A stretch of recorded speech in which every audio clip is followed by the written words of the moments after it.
Hello friends, welcome to Katiyar DK education point. I am Divya और आज हमारी ईवीएस की क्लास है। ये क्लास आपकी सीटेट पेपर 1 के लिए है। तो क्लास थर्ड की एनसीईआरटी की जो बुक है आसपास, आज हम वो करने वाले हैं। आपकी एनसीईआरटी की बुक चेंज हो चुकी है, तो जो इसकी नई बुक है थर्ड क्लास की हमारा अद्भुत संसार, हम वो भी करेंगे। लेकिन पहले हम अपनी पुरानी वाली बुक को कंप्लीट करेंगे और उसके बाद हम इसकी जो नई बुक आई है हमारा अद्भुत संसार, हम वो करेंगे। तो चलिए आज शुरू करते हैं। आज इसकी पहली क्लास है ना। तो चलिए पढ़ते हैं इसको। आज हम इसमें दो चैप्टर करने वाले हैं। चैप्टर नंबर 1 है आपका डाल डाल पर ताल ताल पर, और चैप्टर नंबर 2 है आपका पौधों की परी, है ना। ये आपकी बेटा पुरानी वाली बुक है क्लास थर्ड की ईवीएस की, और नई वाली हम करेंगे। पहले ये कंप्लीट करेंगे, उसके बाद हम नई वाली करेंगे। तो चलिए शुरू करते हैं। तो चैप्टर नंबर 1, इसमें क्या है बेटा, इसमें जानवरों के बारे में बताया गया है ना। कि कौन पानी पर रहता है, कौन जमीन पर रहता है, कौन पेड़ों पर रहता है ना, किसके पूंछ होती है ना। तो इस सब के बारे में आज हम पढ़ेंगे। तो इसमें क्या है कि बच्चे अपने आसपास के लोगों और चीजों को देखकर समझकर बहुत कुछ सीखते हैं। और इस अध्याय से जो है से कक्षा के बाहर की दुनिया का अवलोकन कराया जाए। तो आपको पता है कि जब भी आप बच्चों को कुछ पढ़ाते हैं तो वो उनकी जो लाइफ है, जो उनकी रियल लाइफ है, उससे कनेक्ट करके पढ़ाते हैं। तो ये जो चैप्टर है, इसमें पढ़ाने का उद्देश्य क्या है कि आप बच्चों को बाहर की दुनिया से भी इसका अवलोकन कराएं, है ना। ऐसा नहीं है कि बस क्लास में बैठाकर आपने बच्चों को पढ़ा दिया और हो गया। तो ये जो अवलोकन कराना है ना, ये बहुत इंपॉर्टेंट होता है आपके लिए, है ना। तो चलिए आगे बढ़ते हैं इसमें, है ना। ये क्या है, ये चैप्टर है आपका। तो इसमें देखो, जैसे ये बंदर है ना, गिलहरी है, कौवा है, ये चिड़िया है इधर, ये सब पेड़ पर बैठे हुए हैं इस तरीके से, है ना। आगे बढ़ेंगे हम। अच्छा, यहाँ देखिए आप इमेज में, यहाँ पर क्या है बेटा, भैंस की पीठ पर बगुला बैठा है ना। ये देख रहे हैं आप। तो इन दोनों के बीच में कैसा संबंध पाया जाता है, भैंस की पीठ पर बगुला बैठा है, तो इनके बीच में कैसा संबंध है, हम इसके बारे में भी जानेंगे। तो बगुला और जो भैंस है, इनमें एक सहजीवी संबंध होता है ना। कैसा संबंध होता है इनमें, सहजीवी संबंध होता है। ये बहुत इंपॉर्टेंट है, आपका डायरेक्ट क्वेश्चन बनता है बेटा कि भैंस है, उसकी पीठ पर बगुला बैठा है, तो ये इनमें कैसा संबंध है ना। तो इनमें कैसा संबंध है, इनमें सहजीवी संबंध होता है ना। अब सहजीविता क्या होती है, जब दो जीव या पौधे एक दूसरे पर निर्भर रहते हैं तथा एक दूसरे को लाभ पहुंचाते हैं। अब बगुला है, वो भैंस के ऊपर बैठा हुआ है ना। तो देखो, भैंस के ऊपर जो छोटे मोटे कीड़े मकोड़े होंगे, है ना, वो हो जाते हैं ना भैंस के ऊपर। तो वो कीड़ों को कौन खाएगा, बगुला खाएगा। बगुले का पेट भर जाएगा और भैंस के ऊपर से जो गंदगी है वो साफ हो जाएगी। तो दोनों को फायदा हो रहा है इसमें, है ना।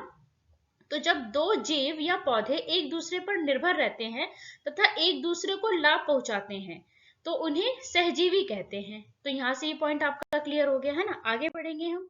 तथा इस प्रकार के संबंध को सहजीवन कहा जाता है, और पौधों का यह गुण सहजीविता कहलाता है। मटर का पौधा राइजोबियम सहजीवी जीवों के उदाहरण है। इसी प्रकार लाइकेन में शैवाल और फफूंदी जो है वो सहजीविता के उदाहरण है। आगे बढ़ेंगे। अब किताब में जानवर शब्द का इस्तेमाल सभी तरह के जानवरों, कीड़े, पक्षी, स्तनधारी आदि के लिए किया गया है। अब आपने देखा है कि इसमें जानवर शब्द का इस्तेमाल किया गया है। तो जानवर शब्द का इस्तेमाल जो किया गया है बेटा, वो तो उसमें कीड़े के लिए, पक्षी के लिए, स्तनधारी सभी के लिए किया गया है, क्योंकि जो आपके बच्चे हैं वो छोटे हैं। तो इस उम्र में बच्चे कीड़े मकोड़े या सांप या फिर छिपकली का ज्यादा बारीकी से वर्गीकरण वो नहीं कर सकते, है ना। तो आप भी पता करें कि बच्चे जानवर शब्द से क्या समझते हैं, क्योंकि बच्चे छोटे हैं। तो ये टीचर के लिए कि आप पता करें कि बच्चे जानवर से क्या समझते हैं। बच्चों को विभिन्न जानवरों की और जानकारी इकट्ठी करने के लिए प्रेरित करें। आगे बढ़ेंगे हम। अब स्तनधारी क्या होता है बेटा, अभी हमने पढ़ा ना कि कीड़े मकोड़े और स्तनधारी। तो स्तनधारी क्या है, तो स्तनधारी जीव वे होते हैं जो अपने बच्चों को दूध पिलाते हैं, और उनके शरीर का ताप बाहरी वातावरण के तापमान परिवर्तन के साथ नहीं बदलता है। और मनुष्य हो गया आपका, गाय, भैंस, बकरी, चमगादड़ और वेल मछली, ये सब क्या है बेटा, ये सब स्तनधारी हैं। ये अपने बच्चों को दूध पिलाते हैं। आगे बढ़ेंगे हम। जानवरों के चलने का ढंग अलग अलग होता है। कुछ चलते हैं तो कुछ रेंगते हैं, कुछ उड़ते हैं तो कुछ तैरते हैं। तो इसके लिए कुछ पैरों की मदद लेते हैं, तो कुछ पंखों की मदद लेते हैं, तो कुछ या फिर अपनी पूंछ का सहारा लेते हैं। आगे बढ़ेंगे हम। तुमने बहुत सारे जानवर देखे होंगे, तो उनमें से कौन कौन से जानवर, अब यहाँ पर क्या है कि जो उड़ते हैं, तो कौन से उड़ते हैं, हमने सिर्फ 3 लिखे हैं, होते तो बहुत सारे हैं जो उड़ते हैं, तो हमने सिर्फ यहाँ पर 3 लिखे हैं। तो कौन है जो उड़ते हैं? तितली, कबूतर, तोता, है ना। ये उदाहरण के तौर पर लिए गए हैं बेटा, आप इसकी जगह कुछ और भी नाम सोच सकते हैं, है ना। तो आगे जो रेंगते हैं, रेंगने वालों में छिपकली, सांप, केचुआ, है ना। जो चलते हैं, गाय, भैंस, बैल, अब यहाँ पर कुत्ता भी बोल सकते हैं आप, लेकिन यहाँ पर हमने सिर्फ 3 लिए हैं, है ना, सिर्फ उदाहरण के तौर पर लिए गए हैं, है ना। आगे बढ़ेंगे हम। जो फुदकते हैं, तो फुदकने वाले मेंढक, कंगारू, खरगोश, और पंख वाले जिनके पंख होते हैं, है ना, तो वो कौन कौन से हैं बेटा? कबूतर हो गया, गौरैया हो गया, कोयल हो गया, ये कैसे है? ये पंख वाले हैं। पैर वाले भालू, बकरी, गाय, है ना, भैंस, कुत्ता, ये सब क्या है? ये पैर वाले हैं। पूंछ वाले क्या है? बंदर, गाय, भैंस, है ना। तो ये सिर्फ उदाहरण के तौर पर आपको समझाया गया है यहाँ पर। आगे बढ़ेंगे हम। जानवर अलग अलग जगह रहते हैं, कुछ पेड़ पर रहते हैं, तो कुछ पानी में रहते हैं, और कुछ जो है जमीन के नीचे रहते हैं। तो क्या होता है, कुछ हमारे घरों में भी रहते हैं, है ना, कुछ जानवर हमारे घरों में भी रहते हैं। तो अब इनका देखते हैं कि जानवरों के रंग, रूप, चाल, आवाज आदि देखना और उनकी नकल करना बच्चों को बहुत रोचक लगता है। जानवरों की विविधता देखकर उनके अलग अलग समूह बनाने से ही वर्गीकरण की शुरुआत होती है ना। आगे बढ़ेंगे हम। बच्चों को सृजनात्मक गतिविधियों जैसे उंगलियों और अंगूठे पर रंग लगाकर चित्र बनाना अच्छा लगता है।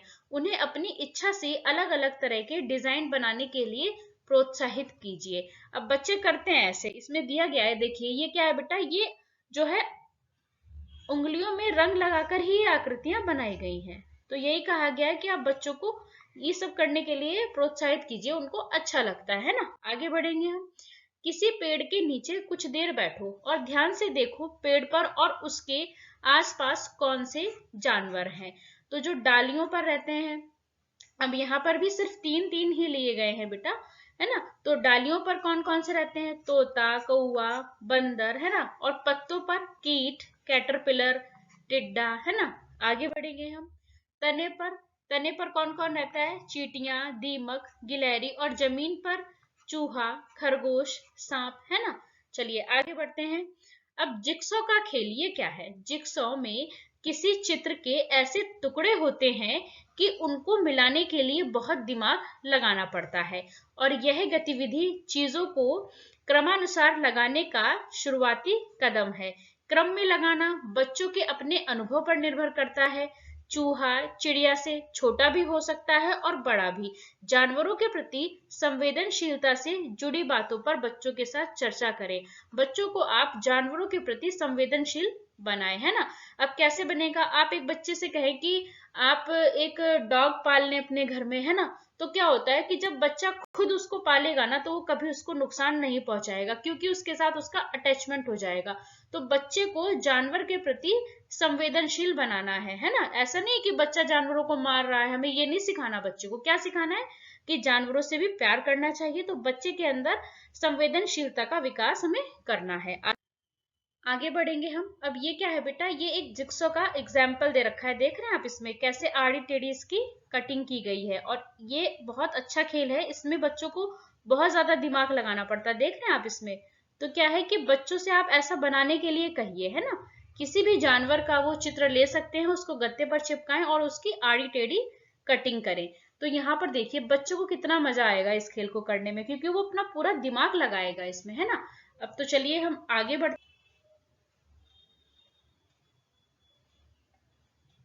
बढ़ेंगे हम। अब तुम भी किसी जानवर के चित्र से एक जिक्सॉ बनाओ, है ना। चित्र को गत्ते पर चिपकाओ, गत्ते को जानवर के आकार में काटो, है ना। जो जानवर का आकार है उसमें काटो। अब इस गत्ते को आड़े तिरछे टुकड़ों में काटो। टुकड़े अलग अलग करके अपने दोस्तों से जोड़कर देखने को कहो और उनसे जानवर का नाम भी पूछो, जिस जानवर का भी आप ले रहे हैं तो उसका नाम पूछिए अपने, है ना। चलिए आगे बढ़ते हैं। अब जिक्सो ऐसा बनाया जाए कि उसमें कुछ चुनौतीपूर्ण होना चाहिए, है ना, सीधे सीधे टुकड़े ना हो, जो आसानी से जोड़े जा सके। तो कैसा होना चाहिए, आड़े टेढ़े टुकड़े होने चाहिए, जिसको बनाने के लिए आपको अपना दिमाग लगाना पड़े। बच्चों को इस तरह की गतिविधियां करने के मौके दें, है ना, और उनके द्वारा जो काम किए जाते हैं उनकी प्रशंसा हमें करनी चाहिए। आगे बढ़ेंगे हम। आपका चैप्टर नंबर 2 शुरू होता है बेटा, पौधों की परी, है ना। अब इसको पढ़ते हैं। तो इसमें क्या है, रविवार को हम सब बच्चे पास के बगीचे में गए। तो इसमें बच्चे जो पास के बगीचे में गए उसके बारे में उन्होंने बताया। वहां सबने छुपन छुपाई और अंताक्षरी खेली, बहुत मजा आया। फिर दीदी ने कहा, आओ मैं तुम्हें एक नया खेल सिखाती हूँ। हमने पिछले कैंप में इसे खेला था। मैं बन जाती हूँ पौधों की परी। वो जो दीदी थी उसने क्या कहा कि मैं बन जाती हूँ पौधों की परी। अब ये बच्चे जो हैं वहां पर इन्होंने क्या क्या खेला, छुपन छुपाई और अंताक्षरी खेला। फिर जो उनके साथ जो दीदी थी उन्होंने कहा कि एक नया खेल मैं तुम्हें सिखाती हूँ कि मैं बन जाती हूँ पौधों की परी। आगे बढ़ेंगे हम। पौधों की परी जिस चीज का नाम लेगी तुम्हें उसे छूना होगा। जो पौधों की परी है वो जिस चीज का नाम लेगी तो बच्चों को क्या है, उसे छूना होगा। दीदी ने खेल शुरू किया और वह बोली कि पौधों की परी कहती है कि किसी पौधे को छू लो। इतना सुनते ही सब बच्चे पौधे को छूने के लिए भागे, है ना। अब देखो ये भी गेम बहुत अच्छा है, आप बच्चों को पौधों के बारे में बता सकते हैं, है ना। चलिए आगे बढ़ेंगे हम। तो अब यहाँ पे देखो, जो अब ये बच्चे देखो, आप इमेज में देख रहे हैं, ये तो दीदी है, ये बन गई पौधों की परी, है ना। अब ये देखो, अम्मू क्यारी में लगे गेंदे के पौधे को पकड़कर बैठ गई, ये बच्ची, है ना। शबनम ने चमेली की बेल को छू लिया, है ना। और ये दयाराम जो है वो नीम के पेड़ को पकड़कर खड़ा हो गया। माइकल ने मेहंदी की झाड़ी को छू लिया। जैसे इसने कहा, जो पौधों की परी बनी हुई थी इनके दीदी की, पौधों की परी कहती है कि सभी पौधे को आप लोग छुएं, सभी बच्चे पौधों को छुए। तो उसने क्या हुआ, सारे बच्चों ने एक एक पौधे को जाकर के पकड़ लिया, है ना। आगे बढ़ेंगे हम। बच्चों से इस बारे में बातचीत की जा सकती है कि उनके यहाँ छुपन छुपाई, अंताक्षरी आदि खेलों को किस नाम से जाना जाता है ना। तो हो सकता है कि कहीं इसके कुछ और नाम हो, तो इसीलिए बच्चों से आप, क्योंकि भारत में विविधताओं का देश है हमारा भारत, तो यहाँ पर अलग अलग भाषाएं बोली जाती हैं। तो हो सकता है कि कोई लोग छुपन छुपाई बोलता है और कुछ और भी बोला जाता हो इसको, है ना, या फिर अंताक्षरी बोलते हैं कुछ लोग इसको कुछ और नाम से बोलते हो, है ना। तो इसलिए क्या, बच्चों से बात की जा सकती है कि उनके यहाँ छुपन छुपाई और अंताक्षरी जो है खेल, इनको किस नाम से पुकारा जाता है। आगे बढ़ेंगे हम। अब यहाँ पर देख रहे हैं आप, ये क्या है, बहुत सारी पत्तियां हैं, है ना, बहुत सारी पत्तियां हैं इसमें। आगे बढ़ेंगे हम इसमें। अध्यापकों और अभिभावकों के लिए ये संकेत चिन्ह है कि बच्चों से विभिन्न प्रकार के गिरे हुए पत्तों को इकट्ठा करने के लिए आप कह सकते हैं और उन पौधों के नाम पता कर सकते हैं फिर, है ना। तो क्या जितनी सूखी हुई पत्तियां पड़ी अब अलग अलग पौधे की होंगी तो बच्चे उनको इकट्ठा करें, फिर बच्चा उनके पौधों का नाम जो है वो पता करने की कोशिश करे, है ना, कि ये किस पौधे की पत्तियां हैं। आगे बढ़ेंगे हम। पौधे और उनके भाग, है ना, पौधे और उनके भाग। तो सिनकोना, सिनकोना पेड़ की छाल जो है बेटा, उससे क्या बनती है, मलेरिया की दवाई, है ना। उसका नाम क्या है, कुनैन। मलेरिया की जो दवाई है वो किससे बनती है, सिनकोना पेड़ की छाल से बनती है, और उस दवाई का नाम क्या है, कुनैन है उसका नाम। तमाकू, ये क्या है बेटा, ये ड्रग्स है। पान, पान का इस्तेमाल धार्मिक प्रयोजन से भी होता है और खाने के लिए भी किया जाता है। आपने देखा होगा जब पूजा पाठ करते तो उसमें पान के पत्ते जो है वो रखे जाते हैं, तो पान के पत्ते धार्मिक प्रयोजन से भी इस्तेमाल किए जाते हैं और खाने के लिए भी इस्तेमाल किए जाते हैं। आगे बढ़ेंगे हम। संतालम जो है वो तेल के लिए और इत्र के लिए इस्तेमाल होता है, और चमेली और लेवेंडर, इससे इसका कहाँ इस्तेमाल होता है बेटा, इत्र बनाने के लिए होता है। जो आपकी फलियां हैं और अनाज है वो भोजन के लिए और पेय पदार्थ के रूप में आप इस्तेमाल करते हैं। आगे बढ़ेंगे हम। अदरक, हल्दी, दालचीनी, लौंग, केसर और जीरा, ये सब क्या है बेटा, ये सब है मसाले आपके। अदरक, हल्दी, दालचीनी, लौंग, केसर और जीरा, ये सब मसाले हैं आपके। आगे बढ़ेंगे हम। अब ये देख रहे बेटा, सूखे पत्तों से ये कुछ आकृतियां बनाई गई हैं, है ना। देख रहे हैं आप, ये सूखे पत्तों से जानवरों की आकृतियां बनाई गई हैं यहाँ पर। तो चलिए आगे बढ़ते हैं। मशहूर कलाकार विष्णु चिंचालकर इंदौर मध्य प्रदेश के जो रहने वाले हैं, तो उन्होंने क्या किया, वो ऐसे सूखे पत्तों से बहुत बढ़िया चित्र बनाते थे, है ना। तो यह कलाकारी भी उन्हीं से प्रेरित है। तो जो आपके मशहूर कलाकार विष्णु चिंचालकर थे, जो कि मध्य प्रदेश के रहने वाले थे बेटा, वो क्या करते थे, सूखे पत्तों से वो बहुत बढ़िया चित्र बनाते थे। तो जो अभी पीछे की स्लाइड पे आपने चित्रकारी देखी है, ये कलाकारी उन्हीं से प्रेरित होकर की गई है ना। तो ये इंपॉर्टेंट है बेटा आपके लिए कि जो सूखे पत्तों से बढ़िया चित्र बनाते थे, उनका नाम क्या था, विष्णु चिंचालकर, और वो कहाँ के रहने वाले थे, इंदौर मध्य प्रदेश के वो रहने वाले थे। आगे बढ़ेंगे हम। पेड़ पौधों के बारे में जानकारी लेने के लिए बच्चे अपने बड़ों से पूछें अथवा किसी किसान या माली से पता करें। पेड़ पौधों के प्रति संवेदनशीलता और उनसे जुड़े अनुभवों को छोटे छोटे किस्से सुना करके आप विकसित कीजिए। अब बच्चों को हमें जानवरों के प्रति, पेड़ पौधों के प्रति क्या करना है, संवेदनशील बनाना है। अब बच्चों से कहिए कि एक पौधा लगाएं। जब बच्चा खुद से कोई पौधा लगाता है ना बेटा, और उसकी देखभाल करने के लिए आप बोले, फिर देखना वो कभी भी उस पौधे को नुकसान नहीं पहुंचाएगा। तो इससे क्या होगा, बच्चा उसके लिए सेंसिटिव हो जाएगा। तो बच्चों में हमें जानवरों के प्रति भी लगाव उत्पन्न करना है ना, संवेदनशीलता को बढ़ाना है, और पेड़ पौधों के प्रति भी। आगे आगे बढ़ेंगे हम। बच्चों को किसी एक पेड़ से रिश्ता बनाने के लिए प्रेरित करें। जैसा कि अभी मैंने पीछे भी समझाया कि आप बच्चे से कहिए कि आप एक पेड़ को लगाएं, उसकी देखभाल करें, उसे पानी दें, है ना, उसको बारीकी से देखें। तो उससे क्या होता है कि बच्चा जो है उसका पर्यावरण के प्रति उसका जो लगाव है वो बढ़ेगा। तो ये चैप्टर हमारे यहीं पे कंप्लीट होते हैं। हमने 2 चैप्टर कर लिए हैं, और ये आपकी पुरानी वाली ईवीएस की बुक है। इसके बाद ये जैसे कंप्लीट हो जाएगी, हम नई वाली ईवीएस की बुक करेंगे, जो कि है हमारा अद्भुत संसार। तो वीडियो अच्छी लगी तो लाइक करें, शेयर करें, चैनल को सब्सक्राइब करें। Thanks for watching this video.